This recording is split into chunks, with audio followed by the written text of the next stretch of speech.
চৈত্রের শেষ লগ্নে নদী যখন শুকিয়ে চৌচির, পানি নেই কোথাও, সে সময়ও ঘাটপাড়ের ইজাদাররা ঘাটের ওপারের মানুষদের সাথে অসহনীয় যন্ত্রণা করে বেড়ায়।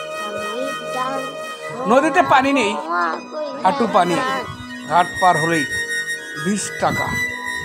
এপার থেকে ওপার গেলেই মানুষের পকেটের টাকা গচ্চা করছে প্রতিনিয়ত ঘাটপাড়ের ইজাদাররা। এ ভোগান্তি দীর্ঘদিন থেকে চললেও প্রশাসনকে ম্যানেজ করেই তারা দুর্দান্ত প্রতাপে এগিয়ে যাচ্ছে প্রত্যহ।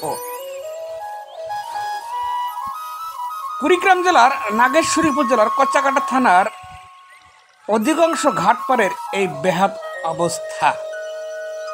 ইজাদাররা নামমাত্র ইজারা নিয়ে যেভাবে জনসাধারণকে জিম্মি করে তারা ঘাটপাড়ে অর্থ আদায় করে, সেটা এক লোহমাসক ঘটনা।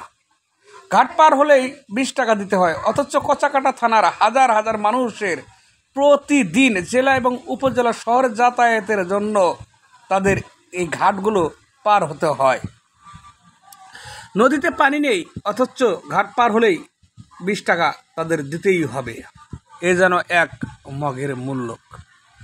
এই ঘাটপাড়ের নৈরাজ্য নিয়ে ধারাবাহিক কিছু প্রতিবেদন করার পরও যদি সুফল এলাকারবাসী না পায়, এ ব্যর্থতা আর কি বলবো। আমি কথা বললেই দোষ হয়, বলতেও আর চাই না।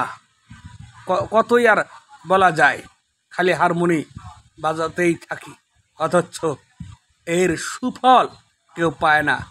আমি দেশ ও দশকে জানাতে চাই, কিন্তু দেশ ও দশ সেটা বুঝতে চায় না।